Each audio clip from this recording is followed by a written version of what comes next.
Well, hello everybody. This is Dr. Carmen Bryan, and this is Car Chronicles. How you guys doing? You doing all right? Happy, I think today's Wednesday. Yeah, today's Wednesday. Happy Wednesday to everybody. You guys ready? Let's do this.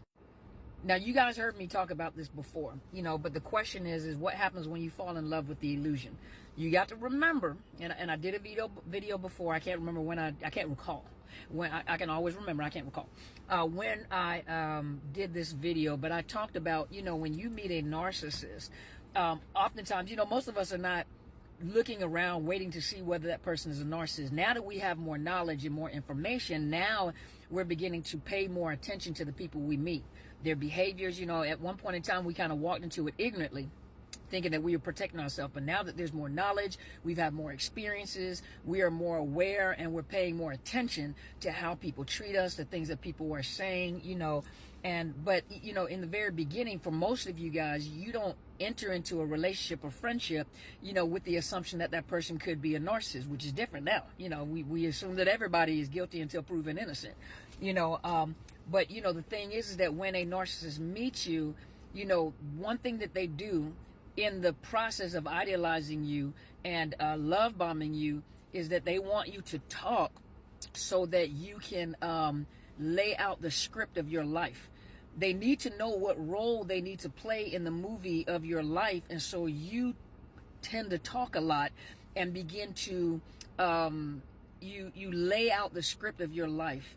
You tell them all the things you like, you dislike, things that have hurt you. So you lay out this movie script for them, and what they do is they try to figure out what role they're going to play in your script, and they're going to play that role very well. And in the process of playing this role very well, those areas of weaknesses that you have revealed to them or exposed to them is the place where they're going to be your knight in shining armor, male or female. They're going to be your knight in shining armor. These are the areas that they're going to make sure, if you don't like abandonment, if you don't like silent treatment as a part of abandonment and rejection, if you have been rejected, because they need to know everything about you. That's why most people say, I feel like they're my soulmate. They're good listeners. They listen to everything that I say. They're good listeners, and they give good advice. No, they're good interrogators. And they know how to get you to talk. And silence, even used in the therapeutic setting, silence, is a tool, or it can be used as a weapon. They weaponize silence when they're trying to punish you and put you back into compliance. But yet they use it as a tool in order to get you to talk, because most people can't handle silence. And so in the silence is when you start talking, you're trying to fill those pockets of silence because it's uncomfortable to you.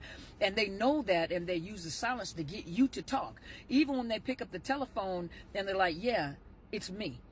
And then they don't say anything, and you're wondering, like, why are they not saying anything? So you feel obligated to fill in those pockets of silence, that air silence. And that's what they depend on. Even in the process of trauma bonding you or love bombing you, those silence in order for you to keep on talking, because they're good listeners. No, they're good interrogators. They need to know what your kryptonite is. And so as they're getting to know what your kryptonite is that's where they're going to create this facade and this character to fill in those gaps, to make them seem like they're your strength in those weaknesses. And that's when you fall in love with that narcissist, because you're falling in love with an illusion. You're falling in love with a facade. You're falling in love with a calling card.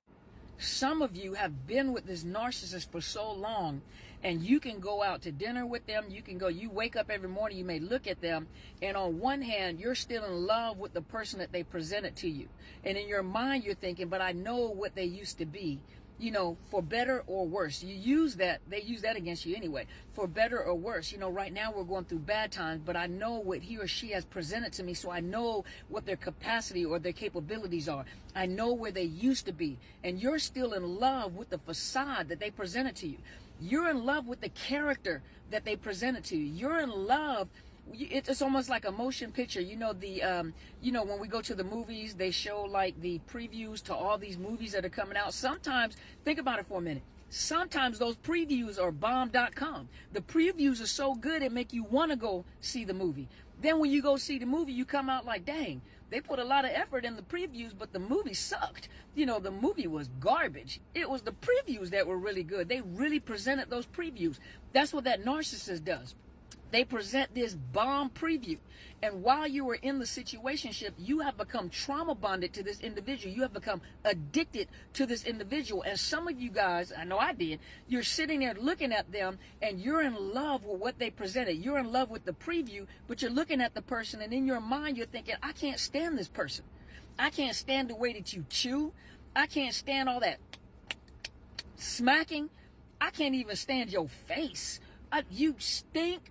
You might not stink. Some of them smell good now. Now, some of you guys like, all narcissists stink. I don't know what ones you've been with, but I know the ones that I've been around smell good. Walk good, dress good, drive nice, talk real good, but you look at them and you go beyond the aesthetics of the person.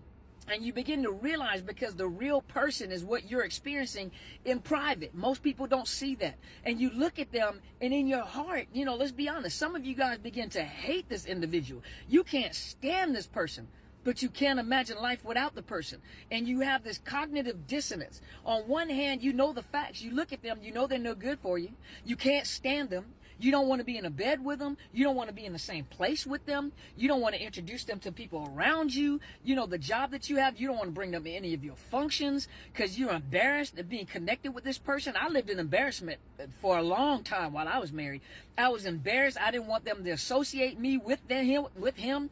You don't want to bring them out in public. You don't want any kind of function you have. When you have to bring your spouse, you don't even want to bring the spouse, But you can't put the two and two together because emotionally you are so tied to this individual. You just cannot let go. It's called a trauma. You are traumatically bonded to this individual. That lets you know something is not right. I can't stand them. And then what you try to do is compensate for that. But you know what? Love is not an emotion.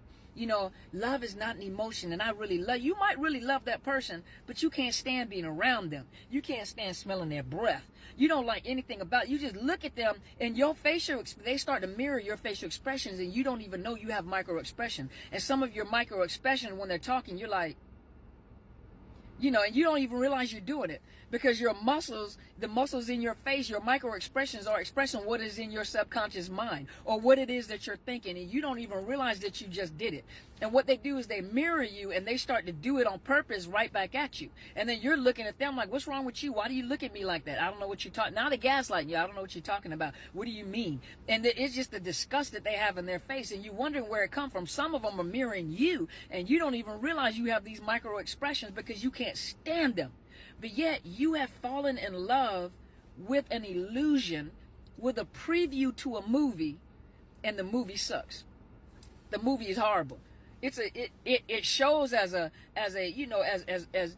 got all the star actors in there, and then you begin to watch the movie and you're thinking that was a waste of money to have this type of talent in these movies. You got these extraordinary actors in here, but the actors are in there to boost the movie. The actors are being paid, and you're thinking for the average actor that is like the top of the line A-list actors that are like awesome actors that you're people like Denzel Washington, Brad Pitt, these people that are A-list actors that when Will Smith, these people that get into movies and bring the ratings up, and sometimes these producers know, let me get these actors in here, because of their acting skills, it'll make the movie sell.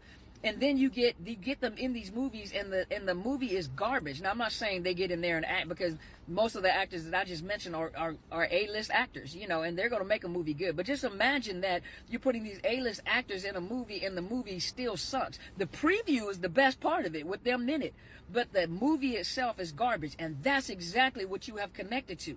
You have connected with an A-list actor that does let's say that an A-list actor that does a great preview but gets into the movie and fails miserably in the movie because it's an act.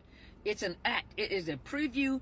The love bombing is an act. It is a facade. It is an illusion. And for most people, they have fallen in love with the illusion of what you think this person is supposed to be and how they read the script and acted in the script. And they're A-list, Emmy Award-winning actors. And that's what you fell in love with. Until this day, some of you have been in these situationships for 20, 30, 40 years, however long, and you're still in love with the character that they were playing at the beginning of your movie. And that is not the person. You're in love with an illusion. Remember that.